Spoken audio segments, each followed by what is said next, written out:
जय भीम, जय Maharashtra. India unlimited in digital news चॅनलमध्ये सगळ्यांचं स्वागत आहे. एक महत्त्वाचं मी यूट्यूब पाहिली. ही महत्त्वाची यूट्यूब मला एका माझ्या समाज बांधवाने पाठविली. अगदी महत्त्वाची यूट्यूब क्लिप आहे. अगदी महत्त्वाची यूट्यूब आहे. त्याच्यावर एक विचार करण्यासाठी, एक अभ्यासपूर्वक विचार करण्यासारखी गोष्ट आहे की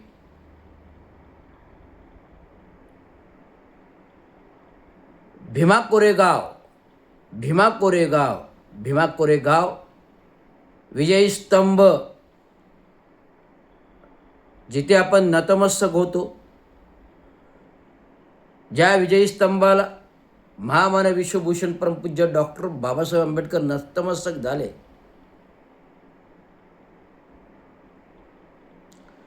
पाचशे महारांनी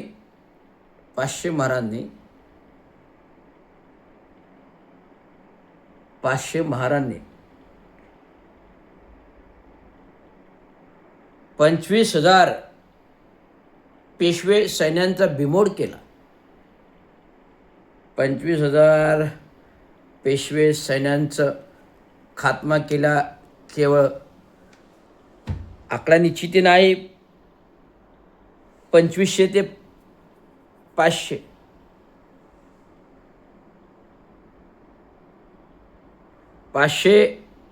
महारांनी 25,000 ते 50,000 पेशव्यांचा खात्मा केला. का बरं केला असेल, कशासाठी केलं असेल खात्मा, त्याच्यामागे मोठा इतिहास आहे. हा इतिहास असा की पूर्वीच्या काळी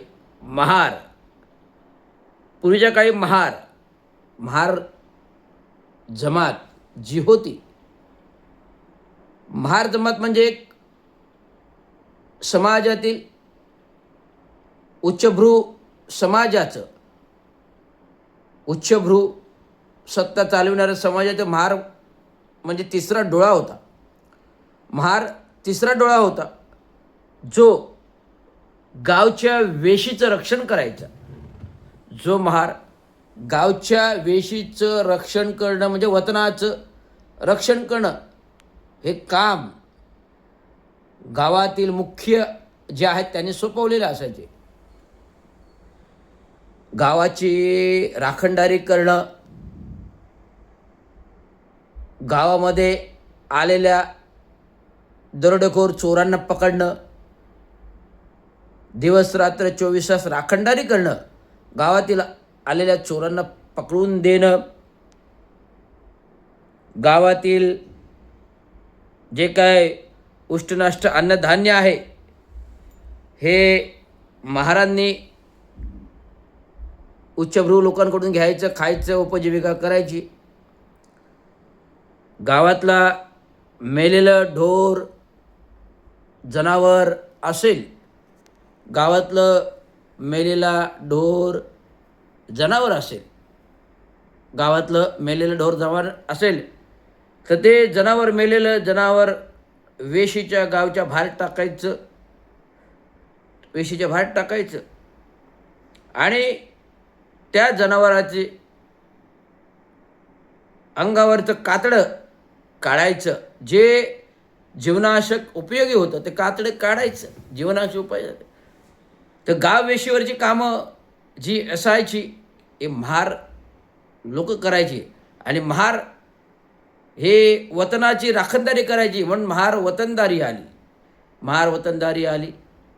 अशा प्रकारे महारांचं मुख्यत्व उपयोग मुख्यधारी लोकांना व्हायचा. म्हणून महारांना या पेशवेकालीन असो, राजेशाहीच्या पुढील कालीन असो, इंग्रजांच्या काळातील पोर्तुगाल काळांपासून असो, एक तिसरा डोळा म्हणून ओळखलं जायचं महारांना. म्हणून आज महार वतनदारी म्हणून नावाने वतनदारी आहे. तर हा इतिहास आहे भीमा कोरेगावचा. ज्या महारांना जी जमीन आहे पृथ्वी तलावाची त्याच्यावर चालण्याची परवानगी नव्हती, त्याच्यावर थुंकायची परवानगी नव्हती, जमिनीवरती थुंकायची परवानगी नव्हती. म्हणून हे महार लोक सगळे कमरेला माठ बांधलेलं असायचं. जी काही थुंकी असायची त्या माठामध्ये थुंकायची, त्या माठामध्ये थुंकायची. महारांची सावली देखील पेशवेकालीन कोणाच्या अंगावर पडली तर त्यांना कठोर शिक्षा व्हायची. प्यायला पाणी नशिबात नसायचं, प्यायला पाणी नशिबात नसायचं तर त्यांना वेशीच्या पलीकडे त्यांची विहीर वेगळी असायची, त्यातून त्याने आड्याने पाणी प्यायचं, ओंजळीने पाणी प्यायचं. त्यांना काढून दिलेलं भट ब्राह्मण महार पेशवेकालीन जे असतील त्यांनी काढून दिलेलं पाणी ओंजळीने घ्यायचं, ओंजळीने प्यायचं. म्हणजे पाणी पिण्याची देखील मुभा नव्हती. पडलेली सावली देखील अंगावर पडून घ्यायची मुभा नव्हती. जमिनीवर थुंकायची परवानगी नव्हती. म्हणून कमरेला माठ बांधलेले असायचे, छोटे छोटे गाडगे बांधलेले असायचे. जेवायला चारी विश्व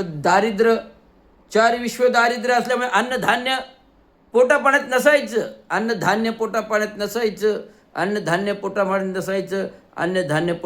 नसायचं. चारी विश्व दारिद्र्य. म्हणून मेलेल्या गाववेशीवर टाकलेल्या जनावरं हे महार लोकांनी टाकायचं. त्या मेलेल्या जनावरांचं चामडं काढायचं, मांस खायचं, त्याच्यावर उपजीविका करायची. अशी हालअपेष्टा चेष्टा होती. हालअपेष्टा नाही तर महारांची चेष्टा होती. पेशवेकालीन न्याय आणि अत्याचाराला कंटाळलेल्या, पेशव्यांच्या न्याय अत्याचाराला कंटाळून इंग्रजांनी त्या काही हेरलं आणि या महार लोकांना जवळ केलं. इंग्रजांनी त्यांना धनुर्विद्याच्या शिक्षा दिल्या, लढाईच्या शिक्षा दिल्या, तलवारी भेद चालवायच्या शिक्षा दिल्या, ढाले तलवारी चालवण्याची शिक्षा दिल्या.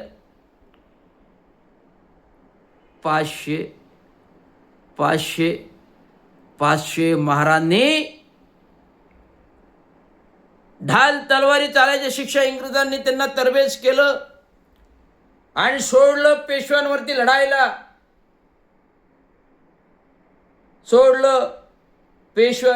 लढायला. एक सरशी महारांनी शूरवीर महार लढवय्ये महार त्या काळी होते. आत्ताही महार शूरवीर आहेत.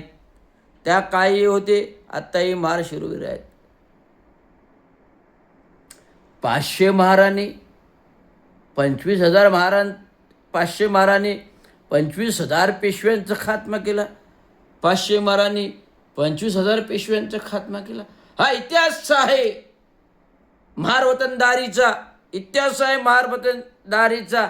म्हणून आज स्वतंत्र भारताच्या देशामध्ये महार बटालियन आहे. स्वतंत्र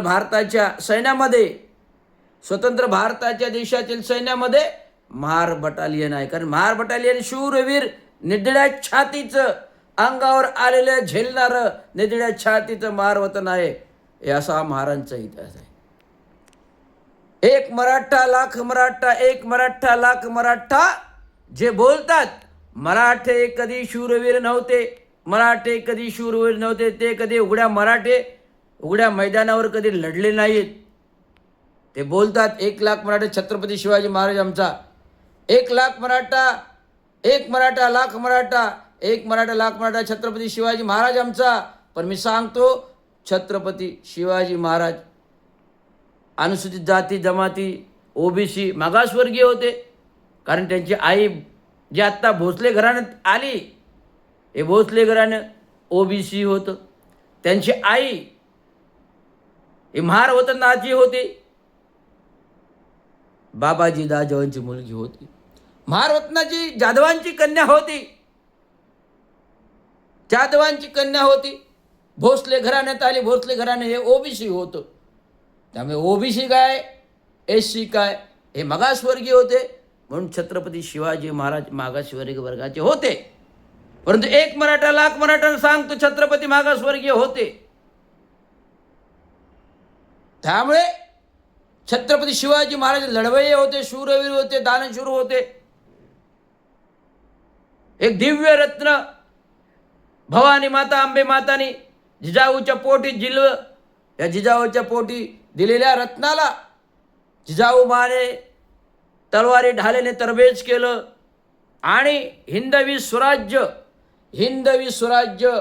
जे जिजाऊ मातेचं स्वप्न होतं, हिंदवी स्वराज्य जे जिजाऊ मातेचं स्वप्न होतं, जे जिजाऊ मातेचं स्वप्न हिंदवी स्वराज्य होतं, ते छत्रपतीच्या महाराजांच्या नजरेतून घडविलं.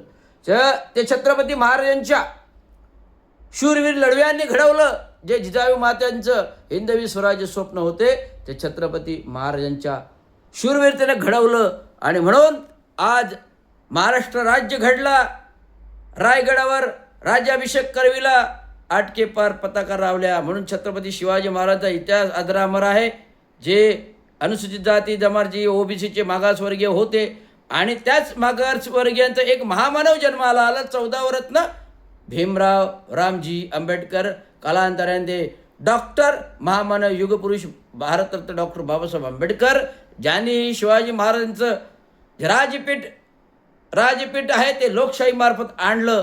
जे लोकशाही मार्फत आणलं म्हणून महारांची वतनदारी, महारांच्या जमिनी, महारांचा कुळ कोणी बदलू शकत नाही, ना कोणाच्या बदलायची हिंमत आहे, असं संविधान महामानव विश्वभूषण परमपूज्य डॉक्टर बाबासाहेब आंबेडकरांनी आम्हाला दिलं. जे आरक्षण जातीवादाने रद्द केलं 2017 पासून, पदोन्नतीतलं प्रमोशनमधलं कोर्टाने पण त्याला शिक्का दिला. पण ते रद्द झालेलं आरक्षण कोर्टाने नाकारलं आणि पुन्हा नव्याने प्रचलित करण्यासाठी दिलं. पण शासन ह्या जातीवादी लोकांची पाठराखण करतं, परंतु एससीचं ओबीसी अजून आरक्षण लागू करत नाही. ते लागू करायचं आंदोलन मी 9 सप्टेंबरला आंदोलन केलं जिल्हा कलेक्टरने पत्र दिलं की एससीचं ओबीसीचं आरक्षण पदोन्नतीतील तात्काळ लागू करा. म्हणून महार वतनदारी ज्या जमिनी घोटाळा होतोय, महाराष्ट्र राज्यावरती ज्या छत्रपती शिवाजी महाराजांनी महाराष्ट्र राज्य घडवला, ते आमचे आदर्श, महाराष्ट्राचे आराध्य दैवत छत्रपती शिवाजी महाराज यांनी महाराष्ट्र घडवला. राज्याभिषेकावर आटकेपार पताका लावला. त्या महाराष्ट्र राज्याच्या भूमीमध्ये जमिनी चोरी, भूमाफिया, सिंचन घोटाळा 70,000 कोटी करूनही, बँक घोटाळा करूनही मुकाट सुटतात.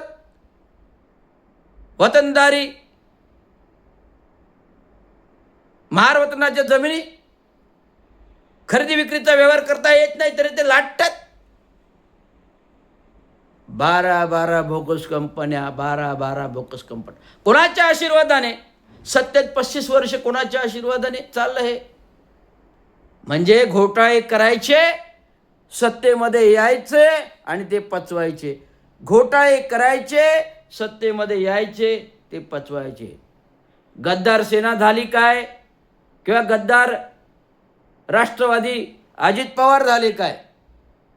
सत्तेत यायचे, घोटाळे पचवायचे, सत्तेत यायचे, घोटाळे पचवायचे. हेच महाराष्ट्राची लाजिरवाणी गोष्ट आहे. आणि तुम्ही आम्ही शंडासारखे बघतोय.